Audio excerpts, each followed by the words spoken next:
listening to the Pharmacy Podcast Network. Hello and welcome back to Pharmacist Diaries. We are back with Gina Baria, the Global Medical Director at GSK and the CEO and founder of Pharm Affinity. Today is episode 3 of the series where we talk all about juggling motherhood alongside an amazing pharmacy career. So we're going to talk about the ups and downs of motherhood, which we have endless things to talk about in this section, but we'll try to keep it short and sweet. We're also going to talk about strategies that we use as parents in terms of juggling home versus work. And then we're going to dive deep into time management and productivity. So let's dive into it. So welcome back, Gina. Here we are again, episode 3. Tell us a little bit about your journey into motherhood and what that was like for you. How many years ago are we now? So 5? My eldest will be turning 4. 4. Okay, cool. So 4 years ago, what was it like during your pregnancy and where were you at in your pharmacy journey at the time? So I guess life before kids was very different, very, very different. I was very career focused. I was very ambitious. And when I decided to have children... Hey guys, before we get into this week's episode, I really want to remind you about the discount code that I have for thenakedpharmacy.com. As my listeners or viewers of the podcast, you'll receive a 20% discount using the code PD20. Both myself, my husband, and my children are using the products and we're absolutely loving them. I really want to advocate for this brand because number 1, it's owned and created by a pharmacist, Kevin Levers. He has over 35 years of experience working in the industry of natural medicines and has created his own company and provided us with so many different products to support our needs. For me personally, I absolutely love their gut health products, the magnesium for my sleep, and Saffrosun Energy. Because as a mum of 2 very young children, working full-time and juggling the day-to-day life that I have, I really need that extra support to keep me energized and going throughout the day. I also wanted to let you know that if you're not sure where to start with your supplement regime, Kevin has a team of multiple pharmacists that you can either contact by phone, email, or on social media to get some support on where to get started. Check out their website, thenakedpharmacy.com. Now let's get back to the episode. I didn't realize how much of that would change. My plan, as naive as it might sound now, was to actually progress my career whilst I was pregnant, right? So it was to kind of go full throttle whilst growing a tiny human inside me. I didn't think about all of those things that could happen in pregnancy, that can happen to some women. So, I struggled with hyperemesis. I got POTS, right? Postural orthostatic tachycardic syndrome. I didn't even know that people could get that becoming pregnant. I really struggled during my pregnancy, and my plan of trying to push ahead and forge ahead with my career was just shattered, right? I couldn't do it because I couldn't even do my job. I was so sick because I was pregnant, and I didn't think that would happen. I didn't plan for that, and it was just a huge blow to me. And that was, I guess, the first kind of shock to the system of starting a family and going on that kind of new journey. And then once I had my first little one, it was amazing. I mean, I think kids are amazing. They are great, but there are aspects to parenthood that you just never consider, and you can never really understand until you actually do it. And that is the exhaustion, right? As a parent, you're just constantly exhausted. People say, oh, I slept like a baby. Babies don't sleep. Well, mine certainly don't. And I'm up even now, right? My eldest is turning 4. Even now, last night, I was up 12 times between 10 p.m. and 5 a.m. 12 times. That's a lot. I'm hugely sleep deprived. So when I had my first baby, exhaustion was the first thing to hit me. I was so tired. And I think sometimes people can have a little bit of a identity crisis. You spend your whole life, right? Your whole educational life studying, your whole university life studying, your whole time in your career, developing your career. So you spend like a huge chunk of your life, like 20 years, focused on yourself, focused on your career. Then a baby comes along. And now your focus is not on your career anymore. You're not a, highly successful hospital pharmacist, or you're not, a global medical director, or whatever it is, whatever your job title is. You're not that anymore. You're on maternity leave with your baby and you're a mum. And that identity crisis is real. You have to try and think, okay, well, who am I now? I'm a mom, but I'm still a professional. And how do you get that balance? How do you know where to put your time? Especially in those early days. Of course, you're on maternity leave, so you are spending all that time with your child, but then you're thinking, when do I go back to work? Do I go back to work? Do I go back to work full time? Do I go back to work part time? Does my job even allow me to go back part time? You have all of these questions. And for me, still being super ambitious, right? With my first, I was on my maternity leave and I was like, okay, I've got a baby, but I still want to push ahead with my career. I'm still going to look at jobs, whilst I'm on my maternity leave. And when I go back to work, maybe I can have a new job. Maybe I can progress. Maybe I can do something a little bit outside of my comfort zone and I can really enjoy it. So whilst I was on my maternity leave, I looked to apply for roles, but unfortunately, I had a lot of negative feedback. I had people saying, oh, don't apply for a role whilst you're on maternity leave. It's really unlikely you're going to get it. You don't have your finger on the pulse. I also had people saying, oh, you've just had a baby. Maybe you should focus on your home life and just stay in the role that you're in, which was hugely demoralizing, which was really depressing as well, because actually for me as a person, I wanted to still grow my career. I still identified as a professional. Yes, I was a mother now, but I still had my old identity within me. And I found it really hard to try and progress my career once I had children. It was really quite difficult. It's a huge adjustment. It's really difficult to explain on a podcast, and it's really difficult because there's not a one size fits all. Everyone's experience of motherhood, every baby that gets born on this planet is going to be completely different. For me, my first pregnancy was it was smooth until the last trimester. I got gestational diabetes. So managing my diet became really challenging because it was just a lot of protein, a lot of vegetables, a lot of salads, and very, very limited on even fruit. I mean, I would eat 2 strawberries and my glucose level would go to like 14. 2 strawberries. It was crazy. And I had next to no sort of starchy carbohydrates, like no bread, no potatoes, no even sweet potatoes, no rice for the last trimester. So I ended up actually losing quite a lot of weight because I was solely eating a whole bunch of protein and then just sticking to vegetables and salads. That was all I could do. It was really challenging.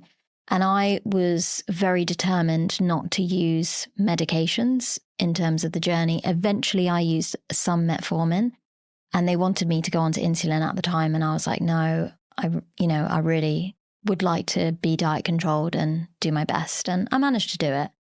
But again, I think a lot of that has to do with my determination as a person, as a professional, that I can do whatever I say I'm going to do. But actually in pregnancy, you don't always have control of what's happening, and you don't necessarily want to accept that as well, that you don't have that control. You also don't know what's going to come. So for you, you obviously had multiple issues that were completely unexpected and you didn't plan for or see them coming. And that can really be quite challenging to accept. You're sometimes in a little bit of denial along that journey. For me, that was my main issue. I had a really smooth birth experience. It was amazing. And then obviously I had a tiny human in my life, but I knew I had to go back to work at 6 weeks. Living in the UAE, it's 6 weeks of maternity leave. So I had a nursery place already. So I knew that Liliana would go into full-time care. And I had to shift that mindset very quickly. And throughout pregnancy, I knew that would be the case. So for me, it's hard to say this, but like I was so career focused and so driven in terms of my professional life that parenting actually was my side gig, which I feel really bad saying that. And Liliana, I love you dearly, and you are an amazing part of my life if you ever listen to this episode in the future. And I have no regrets in terms of having her. But that shift for me came much later on in terms of accepting that I'm a mum and that motherhood brings in other issues. So I don't think I dealt with emotions because I never had time. I knew that I had to recover as quickly as possible emotionally and physically after having a baby. I was so strict in terms of sleeping, so strict that it came down to the point that from day one, she slept in her own room. And from day one, I had her on a really serious sleep schedule so that I could get my rest in order to know that I'm going back to night shifts and weekends and 48 hours a week. And it's only now that I see how crazy that is, expressing breast milk on a night shift and patients coming through the door and having to ask my technician to tell them to wait a few minutes while I finish pumping. And on night shifts, you're the only pharmacist, so you're the only one around to be able to do these things. So again, delivering milk on my lunch break to nursery because I exclusively pumped and I only had enough milk for the entire year 1 day in advance. I never could build enough to kind of save additional milk, whether I froze it or put it in the fridge.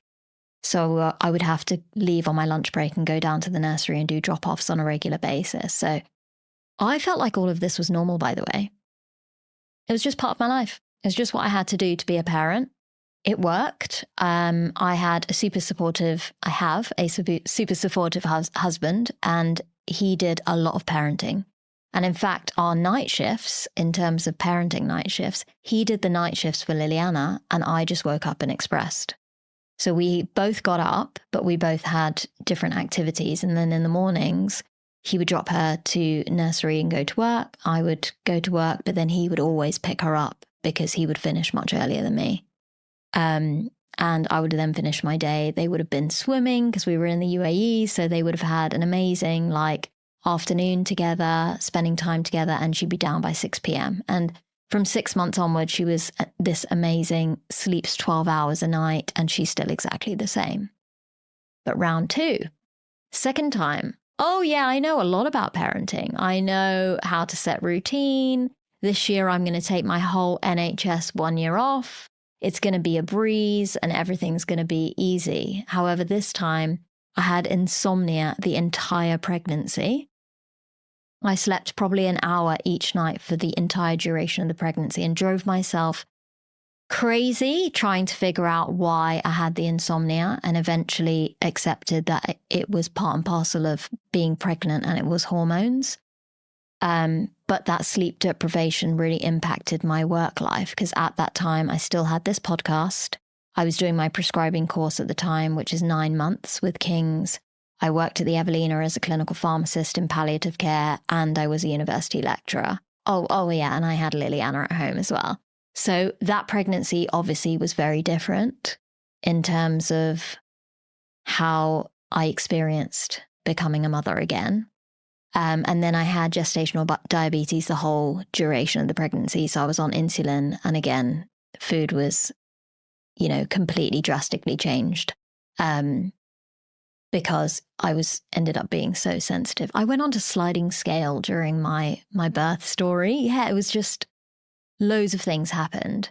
And then going into kind of maternity leave, I was really excited that, hey, this time I want to really experience being a mum. This time I really want to be at home enjoying motherhood, which I did. Don't get me wrong, I did. But sort of 5 months into it, we knew our mortgage was going to be renewed. And with the economy at the moment, we unfortunately didn't get a great rate. So we're paying a lot more money for our mortgage every month. And I ended up going back to work after 5 months. And then juggling sleep deprivation because my second child is not a good sleeper compared to my first. And all my strategies have failed. Every book I've read has failed. Every app and podcast I've listened to is just not working. And it's just who he is. And I have now, 1.5 years into it, kind of accepted it because he still wakes up at night. And like you, that exhaustion and that sleep deprivation can affect your mental health, your emotional health, your ability to actually do the tasks. So when it comes to motherhood, the second time around, I feel like I've now had to really think about what my career looks like and how I want my life to look like. I genuinely don't want to be stuck in a 9-to-5 and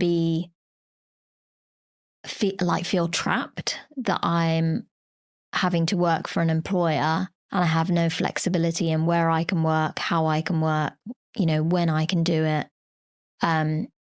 There's always that scare, especially with my youngest. He is a little virus magnet and picks up every issue that nursery brings.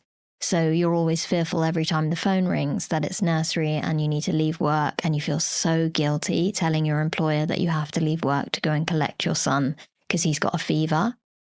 And that transition into parenting again has been really hard for me. And most people know that 2023, I quit my job at Guy's and St. Thomas's, a job that I've talked about for 3 years on this podcast and a job that I have thoroughly loved and flourished and enjoyed. But being a mum has helped me to understand where my values are and where my priorities are, and that family comes first. And it's a different mindset to what I had when Liliana was born.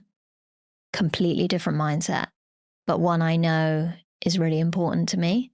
And now I'm trying to create and build a life that works for me, but also for my family. But that transition, like you will probably explain, is really hard, and you don't know how you're going to feel and how you can make it work for you. There's no written guidebook to tell you how to still be a super successful pharmacist and a super successful mum.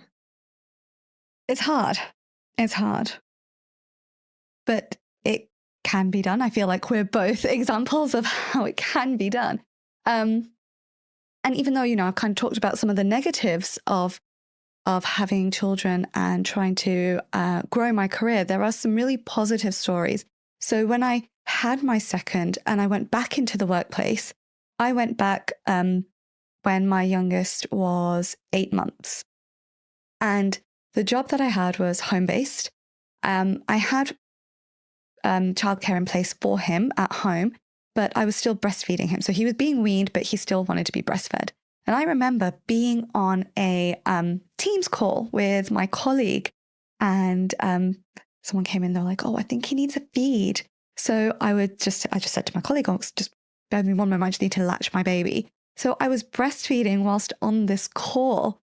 And I really felt like, honestly, in that moment, I felt like I was killing it as a professional. Like I was able to do my job, but I was also killing it as a parent. Like I was there for my baby. My baby needed milk and I could give him his milk. So it was just one of those moments where I just felt like, oh, I'm doing it. I'm juggling everything. And it felt really good.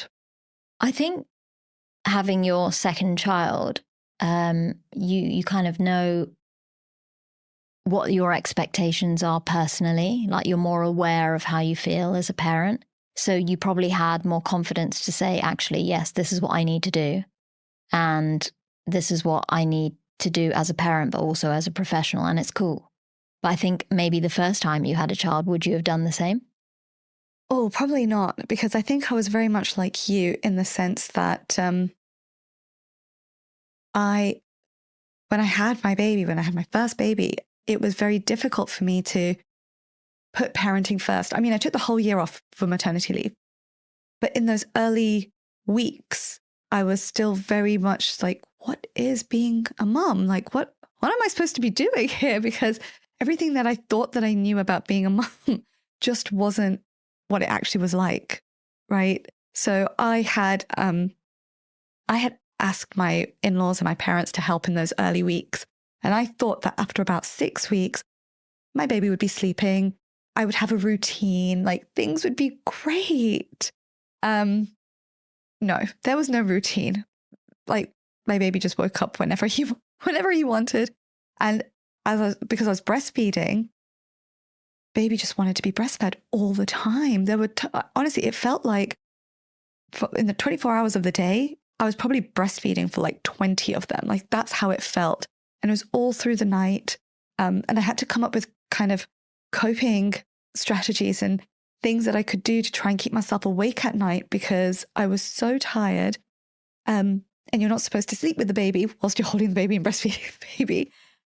So I had to watch TV and I had to get into all of these. I watched so much TV during that 1 year of maternity leave to try and keep myself awake and keep myself alert for my baby for like 20 out of the 24 hours a day, because that's just how much he needed me. And I didn't realize that. I didn't realize how needy babies were. It's a whole different ball game to life, knowing that you have to support this new little baby emotionally, physically, feeding them, caring for their every need, their every cry, and then not knowing what the cries mean and what they want. Those first couple of years is really challenging. I mean, Kai's 1.5 and he's got a few words now. And yes, I do understand a lot of what he needs, but there's still a lot of times where I don't know what he wants, and he's pointed at something 20 times and I've offered him 20 different things and I've got every single one of them wrong. And he then is so frustrated, it ends up in a meltdown. And you have to have patience for those meltdowns to try and obviously understand where they're coming from. And with the lack of sleep, and maybe you're half thinking about the email that you need to send, it can be quite hard to juggle home versus work. One of the strategies that you've talked about is that working from home has really obviously helped you to allow you the time to fulfill your needs and, responsibilities as a parent, but also fulfill the responsibilities as a professional. I guess we can go into conversation about other strategies that we've both used to allow us to thrive in both these spaces. I mean, in my second maternity leave, and I've talked about this before, is I got my website up and running. So when Kai used to go down for naps, and he was good at napping during the day, so that was successful. I did get that right. I would straight away get onto the laptop for Pharmacist Diaries and edit podcasts and build my website. And even if it was sort of 15 to 20 minutes each day, they all added up to building an amazing website that I've now got, and that I now can host all of my podcast episodes, which I didn't have before. So I definitely used way smaller goals in terms of things that I wanted to achieve. I also was very prepared for what was to come in maternity leave. So I batch recorded, I think 13 or 14 episodes right in the last 2 weeks of my pregnancy before Kai was born. So that I knew I didn't have to actually get on to video in terms of record at a specific time where you don't know if you're going to be free. Child might need feeding, or they're crying, or, it's hard to know what's to come. So I did that huge amount of batch recording and organization, and then I could edit in my free time, social media in my free time, or naps, and my website build, which did work really successfully. I know that one of your strategies is to rely on your support network. So tell us a little bit about your journey in terms of what that looks like. Yes. So I honestly, I don't know what I'd do without my support network. So my mom is my support network. She, she really, really helps me to make, I don't think I'd be where I am today without her. So she looks after my children. She kind of gives me that emotional support. She has been my rock. She's like the wind beneath my wings. She is, really, she really wants me to succeed, and she wants to help me succeed. And I think everybody needs a support system. Just people there in their lives that can help them to achieve their goals. Because honestly, I think I definitely wouldn't be doing what I'm doing right now if I didn't have my mom, if I didn't have a support network. But I think it also goes beyond having a support network. I think you need other strategies in place to be able to cope with juggling all these balls and spinning all these plates. And for me, I did a LinkedIn post a few months ago around ruthless prioritization, right? So that was my secret to success. I kind of asked, I put it out there. I said, what is your secret to success? And for me, it is ruthless prioritization, because I think, a support system will only go so far. If you overload yourself, you're going to overload your support system. So you need to be able to prioritize. You need to be able to understand, right, what is it that I need to do in order to function? I think that's the first one, right? Is just to function, just your kind of basic things. And then you start thinking about, okay, well, what is really important to do, and what is like nice to do, and what's not really needed to do, but is on my list, and then just get rid of those things. But yeah, ruthless prioritization, I would say, is what I would recommend. What links to that, and for what I think about, is managing expectations. So I've had to do a lot of work on this, because I feel like I can achieve everything. And I've had some really quite pivotal setbacks in terms of not being able to do something or achieve something. And it's usually related to the podcast, because I feel very dedicated to wanting to give one episode per week. It's my mission to be able to serve this community of professionals with one episode every single week of the year. And there hasn't been a year, I've been doing it 3 years, there has not been a year yet where I've been able to do it, and that's okay. But accepting that has taken me 3 years, because I think as a pharmacist and as a professional and someone who's been surrounded by people who are goal-getters and successful, in your head you are determined to do everything that you want. However, when you become a parent, there are setbacks. Time is a massive one. We've talked about sleep, and then that impacts your motivation and your brain function as well. Like, you're so much slower. So you have to take those things into consideration. And it does go back to, again, your skill set around over-promising and under-delivering, is learning more about who you are and understanding what your goals are so that they are achievable. Because for me, 52 episodes per year, even now, is really, really a hard, difficult goal. And I've kind of accepted that I shouldn't have a number. I will do my best to get an episode out every week. And I am managing, I have managed it now since August. And I purposely took 2 weeks off over Christmas, but I made that very clear that I was having a break. But now I've come into recording batch episodes and doing multiple recordings across a shorter space of time, which allows me to be more productive. So it's understanding what strategies are going to work for you. And it also links to work-life balance, doesn't it? All of this conversation links to work-life balance. And you've said before that work-life balance is really different depending on what you want out of it. And for me,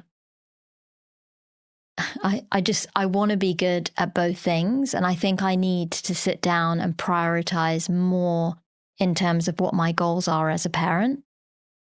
Because at the moment, I think I focus a lot on like being patient being engaged when I am with the kids and not half on my phone or half thinking about an email or half thinking about, oh, I should have sent something to someone or answered a question, or I've got to prepare for my lecture tomorrow, is, being present in the moment with my children. But I think having this conversation has highlighted to me that actually I need to set some parenting goals. I think that actually would be really useful for me in order to make sure that I stay on track, because I do it really well as a professional, but I probably don't focus on it as much in mum life.